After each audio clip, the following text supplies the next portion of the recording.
Invincible season 4 का 7वां episode आ चुका है एंड भाई इट्स लिटरली पीक। भाई मजा आ गया। अपनी लास्ट इनविंसिबल वाली वीडियो में मैंने बोला था आज तक मैंने इससे बेटर सुपर हीरो शो नहीं देखा और ये सीजन प्रूव कर देता है। खैर आज हम लोग इस वीडियो में बात करने वाले हैं इनविंसिबल सीजन 4 के हाईलाइट मोमेंट जो कि बहुत ही ग्रेट और पीक मोमेंट्स थे। हम इस वीडियो में हर उस एपिसोड के हर उस पीक मोमेंट को एड्रेस करेंगे जो कि अपनी एक यूनिक जगह रखती है इस पूरे सीजन में। और जिसने भी अभी तक इनविंसिबल का सीजन 4 देखना नहीं स्टार्ट किया तो मैं बता दूं आगे स्पॉयलर्स होने वाले हैं और तुमको पछताना ना पड़े। इसीलिए अगर तुमने इनविंसिबल सीजन 4 नहीं देखना चालू किया है तो ये वीडियो देखने के बाद भी देख सकते हो, क्योंकि सच कहूं स्पॉयलर्स इसका कुछ घंटा उखाड़ नहीं सकती। खैर चैनल पे नए हो और इनविंसिबल जैसे शोज तुम्हें पसंद है तो चैनल को सब्सक्राइब किए बिना मत जाना और वीडियो अच्छी लगे तो लाइक भी कर देना। So let's start with episode number 1 जहाँ पे स्क्विड्स अटैक कर देते हैं पूरी सिटी के ऊपर। जहाँ पे एपिसोड शुरू होता है हमें दिखाया जाता है कॉन्क्वेस्ट के मरने के बाद अब मार्क और उसका भाई ओलिवर कैसे रह रहे हैं, दुनिया कैसे उस ट्रॉमा से निकल रही है और धीरे धीरे चीजें बढ़ रही हैं। मार्क अब रिकवर हो चुका है और अपने डेली के सुपर हीरो वाली चीजें करता रहता है, कभी किसी को बचाता है कभी किसी को बचाता है। वहीं पे एटम ईव का जो पावर है वो काफी ज्यादा डैमेज हो चुका है एंड उसकी पावर्स में कुछ फ्लक्चुएशन आ रही है कॉन्क्वेस्ट से लड़ने के बाद। और इसके बाद हमें पता चलता है सडनली कि स्क्विड्स ने अटैक कर दिया पूरी सिटी के ऊपर, वो भी बहुत बड़े लेवल पे, जहाँ पे गार्डियंस उनको रोक नहीं पाते हैं। तो मार्क एंटर करता है एंड फाइनली मार्क एक बंदे को मार ही देता है, जिसके बाद उसे काफी ज्यादा रिग्रेट भी फील होता है एंड उसे फील होता है क्या मैं कॉन्क्वेस्ट जैसा तो नहीं बनता जा रहा हूँ। मार्क को एक खुद की आइडेंटिटी क्राइसिस होने लगती है कि क्या मैं एक विल्ट्रोमाइट तो नहीं बन जाऊंगा, इतना पावरफुल हूँ मैं। कभी उसको लगता है कि मैंने उसे मार के सही किया, कभी उसे लगता है भाई ये गलत तो नहीं किया मैंने, ये क्या कर दिया मैंने, क्या उस बंदे को बचाया जा सकता था। वहीं पे एपिसोड खत्म होते होते हमें दिखाया जाता है कि कॉन्क्वेस्ट एस्केप कर जाता है सीजल के प्रिजन से, जहाँ पे उसे बंद करके रखा गया था क्योंकि वो रिकवर हो चुका है। और उसकी आंख खुलते ही वो बोलता है कि मुझे मारा नहीं बच्चे ने, बहुत गलत किया। देन एपिसोड 2 में हमें विल्ट्रम प्लेनेट की हिस्ट्री दिखाई जाती है एंड हमें दिखाया जाता है कि क्यों विल्ट्रम डिस्ट्रॉय हुआ था, कैसे इस प्लेनेट पे लोग रहते थे और कैसे इतने सारे लोग मरे थे। जहाँ पे एपिसोड स्टार्ट होता है विद नोलन और हमें दिखाया जाता है नोलन एकदम जवान है और उसके माँ बाप उसको बहुत ही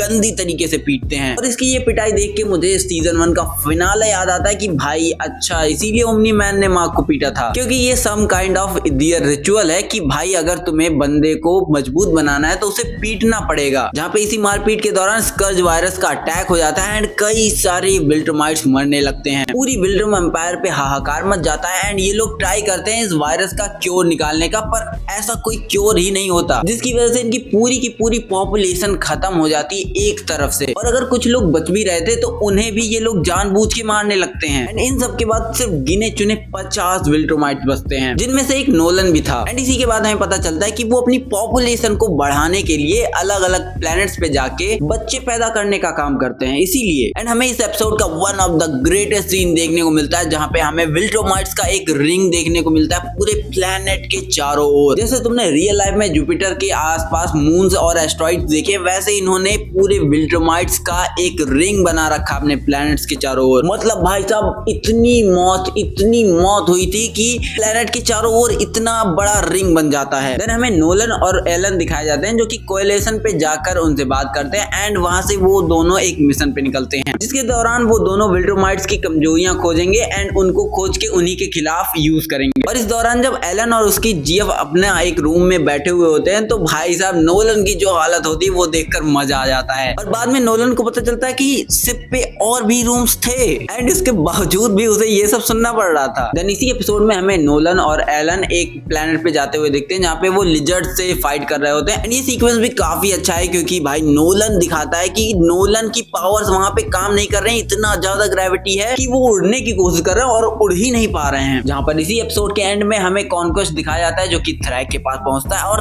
थ्रैक की पहली अपीयरेंस दिखाई जाती है जो कि भाई और फार्मिंग कर रहा होता है एकदम प्रॉपर तरीके में। एंड उसके डायलॉग से तुम्हें ये पता चल जाता है कि थ्रैक अपने विल्ट्रोमाइट्स को मरता हुआ नहीं देख सकता। इवन वो उनसे गुस्सा तो हो जाता है पर उन्हें मारना नहीं चाहता है क्योंकि ऑलरेडी वो लोग एक्सटेंट होने वाले हैं, तो अगर वो और किसी को भी मारेगा तो भाई वो लॉस ही जाएगा। जहाँ पे एपिसोड 3 कुछ इतना खास तो नहीं था पर उसमें एक ही हाईलाइटेड पॉइंट था जो कि मुझे अच्छा लगा, जो कि था ओलिवर का हाकना और ओलिवर का उस ड्रैगन से लड़ना, जिससे वो 1 मिनट भी नहीं लड़ पाता और उसे मार्क को बुलाना पड़ जाता है। आई मीन भाई साहब ये बंदा थ्रैक से लड़ने की बात कर रहा है, कॉन्क्वेस्ट से लड़ने की बात कर रहा है और ये ड्रैगन से नहीं लड़ पा रहा है। इस सीन को देखने के बाद ओलिवर के लिए मेरी रिस्पेक्ट खत्म हो जाती है। भाई बंदे में पावर्स हैं ही नहीं। बट ओलिवर के इतने कमजोर होने के पीछे एक और रीजन है, और वो यही चीज है कि माँ की परवरिश बहुत ही बुरी तरीके से हुई है। बहुत ही बुरी तरीके से उसको मारा जाता था, उसको पीटा जाता था, दिन ब दिन उसको हर कोई विलन आके मार देता था। वहीं पे ओलिवर एकदम चिल करते हुए आराम से थोड़ी बहुत खरोचों के साथ ही विलन से लड़ा है। और जहां भी जब भी वो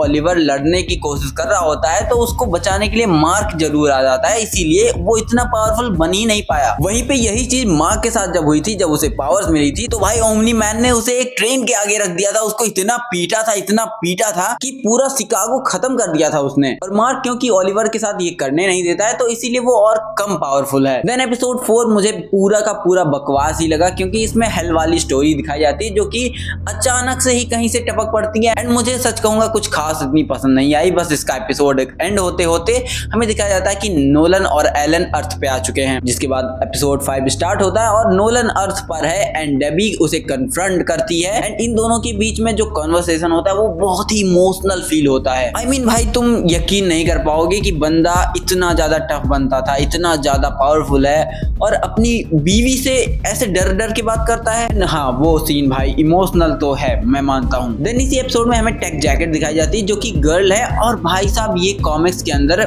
मेल था। और कोई बात नहीं, ये कैरेक्टर मुझे काफी पसंद आती है। देन ये सभी लोग मार्क और ओलिवर को लेकर स्पेस में चले जाते हैं एंड वहाँ पे कई सारी चीजें होती है, जैसे ओलिवर नोलन को कन्फ्रंट करता है एंड उससे गुस्सा होता है एंड कई सारी चीजें होती रहती है। तभी अचानक से उनके स्पेसशिप पे हमला हो जाता है, जहाँ पर हमें पता चलता है कि कॉन्क्वेस्ट वापस आ चुका है। अब ये सभी लोग कॉन्क्वेस्ट से लड़ते हैं एंड 2 और विल्ट्रोमाइट होते हैं। एंड भाई साहब कॉन्क्वेस्ट मार्क को बोलता है कि मुझे जिंदा नहीं छोड़ना चाहिए था। एंड इसके बाद जो फाइट होती है, लिटरली भाई 15-20 मिनट ऐसी टॉप नॉच फाइट होती है कि देखकर मजा ही आ जाता है, जहाँ पर ओलिवर ज्यादा साना बनते हुए कॉन्क्वेस्ट को ही मारने पहुंचता है और कॉन्क्वेस्ट उसको इतनी बुरी तरीके से मारता है कि उसे सांस लेने के लिए एक प्लेनेट पे जाना पड़ता है। और वो वहां सांस लेने के लिए पहुंचा ही होता है, उसके पीछे से कॉन्क्वेस्ट आता है, उसको एक थप्पड़ मारने ही वाला होता है कि मार्क उसको बचा लेता है। भाई साहब दैट सीन मुझे तो लगा था भाई ओलिवर गया, ओलिवर की चटनी बन गई। आई वाज लाइक भाई अगर वो थप्पड़ पड़ जाता, भाई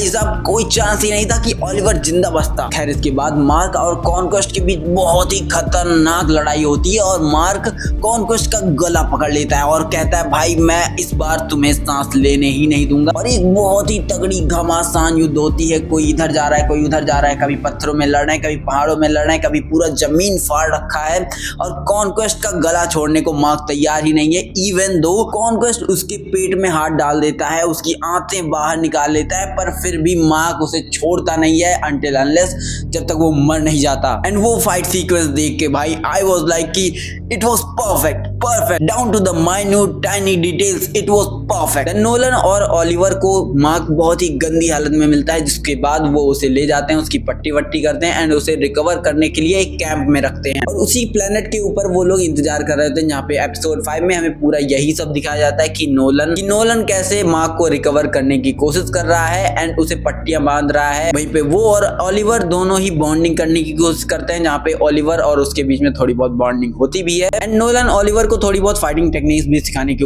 कोशिश करता है। पर भाई ओलिवर के अंदर पता नहीं कहाँ का ईगो है, बंदा अपने बाप को इमोशनल करके फाइटिंग से भाग जाता है। खैर वहीं पे दूसरी तरफ वॉर चालू हो चुकी है और कोलिशन और प्लैनेट और विल्ट्रोमाइट्स दोनों ही लड़ रहे हैं। थियोडस एलन टेक जैकेट बैटल बीस्ट सभी कोई वॉर में लगे हुए हैं एंड अचानक से ही विल्ट्रोमाइट्स अटैक कर देते हैं कोलिशन ऑफ प्लैनेट के हेडक्वार्टर्स, जहां पे इस अटैक में थ्रैक खुद भी आया हुआ होता है अपना स्पेसशिप लेके। वहीं दूसरी तरफ हमें नोलन ट्रिब्यूट देता हुआ दिखता है कॉन्क्वेस्ट को और उसके लिए एक बहुत ही अच्छी सी ग्रेव बनाता है जो कि उसके हाथ के उसी गॉन्टलेट की तरह दिखता है। इधर कोलिशन प्लैनेट के हेडक्वार्टर पे जब अटैक हुआ है तो थियोडस और एलन मिलके बहुत सारे विल्ट्रोमाइट्स को पीट रहे होते हैं एंड भाई साहब थियोडस इस मामले में कितना ऑसम निकलता है। बंदा भले ही बुढ़ा दिख रहा हो लेकिन इजीली बहुत सारे विल्ट्रोमाइट्स को इजीली ओवरपावर कर देता है। क्रैक को तो इतनी गंदी मार मारता है कि भाई वो जिंदगी भर याद रखेगा और एक विल्ट्रोमाइट को तो उसने स्नैप करके तुरंत ही मार देता है और 6-7 विल्ट्रोमाइट्स को तो इतनी बुरी तरीके से मारता है, ऐसा पंच मारता है कि भाई साहब वो भूलेंगे नहीं। और अगर तुम्हें नहीं पता तो इनविंसिबल में पावर हायरार्की में जो सबसे पावरफुल विल्ट्रोमाइट्स हैं उनमें 5वें नंबर पे आता है थियडस, जहाँ पे चौथे पे नोलन और तीसरे पे कॉन्क्वेस्ट आता है, वहीं पे दूसरे पे थ्रैग और पहले पे मार्क आता है। खैर इसी वॉर के दौरान कोलिशन ऑफ प्लैनेट्स वाले हार रहे होते हैं और तभी एंट्री होती है ग्रेसन फैमिली की, जहाँ पे मार्क, नोलन और ओलिवर पहुंच के उन सबको मारने लगते हैं एंड मार्क और ओलिवर मिलके उस थ्रैग का स्पेसशिप ही तोड़ देते हैं, जो कि वो सीन काफी ब्यूटीफुल लगा था एंड इसीलिए मैंने इसको हाईलाइट्स में रखा है, क्योंकि वो सीन एनिमेटर्स ने बहुत ही अच्छा एनिमेट किया है। वैसे तो ये हक देते हैं कई जगह, पर इन्होंने ये सीन बहुत अच्छा एनिमेट किया है, क्योंकि ज्यादातर ब्लास्ट में हमें येलो कलर का ब्लास्ट दिखता है, पर इस ब्लास्ट में ब्लू कलर का ब्लास्ट दिखता है, जो कि काफी सुंदर दिखता है। एंड सिर्फ ब्लास्ट होने के बाद थ्रैग आर्गल का स्कल लेके वहां से भाग निकलता है, जिसके बाद थ्रैग को बहुत सारे लोगों ने इंटरनेट पे इतना ट्रोल किया है ना, पिछले वीक इतना ट्रोल हुआ है बंदा, उसको लॉलीपॉप चूसने वाला बंदा बता रहे थे, कई लोग तो उसे क्यूटी पाई बोल रहे थे। खैर एपिसोड एंड होता है, हमें कॉन्क्वेस्ट की ग्रेव दिखाई जाती है एंड म्यूजिक बज रहा होता है और ऐसा लगता है कि अभी ये ग्रेव फाड़ के कॉन्क्वेस्ट वापस जिंदा हो जाता है, पर नहीं भाई, एनिमेटर्स हमारा मजा ले रहे थे। देन हमारा एपिसोड नंबर 7 स्टार्ट होता है, जहाँ पे हमें आर्गल और थियडस की स्टोरी लाइन दिखाई जाती है, जहाँ पे हमें दिखाया जाता है कि कैसे विल्ट्रोमाइट्स ने अपने ही दुनिया में ब्लड बाथ किया था और आर्गल को कैसे थियडस ने मारा था। जिसके बाद थ्रैग ने गद्दी संभाली और उसने आदेश दे दिया कि हर एक कमजोर विल्ट्रोमाइट को मार डालो, जिसके बाद पूरी विल्ट्रोम पे एकदम खून की नदियां बह जाती हैं। देन इसके बाद कोलिशन ऑफ प्लैनेट और विल्ट्रोमाइट्स आपस में लड़ने के लिए तैयार हो जाते हैं, तो कोलिशन ऑफ प्लैनेट वाले सभी लोग विल्ट्रोमाइट्स के प्लैनेट पे जाते हैं एंड वहां पे वॉर शुरू ही करने वाले होते हैं, पर वहां पे पहले से ही थ्रैग इंतजार कर रहा होता है। अब जब उनका स्पाई पिछले एपिसोड में ऑलरेडी मर चुका था, तो उन लोगों को कैसे पता कि ये लोग आ रहे हैं? तो मुझे ये लगता है कि इनका जो स्पाई था वो अभी तक मरा नहीं। जो पिछले एपिसोड में हमें स्पाई दिखाया गया था वो असली स्पाई नहीं था, बल्कि इनका असली स्पाई कोई और है, और वो कोई और नहीं बल्कि एलन की जीएफ है, क्योंकि वो खुद तो कोई भी फाइट नहीं लड़ती है, पर वो इन टीम के साथ हमेशा घूमती रहती है।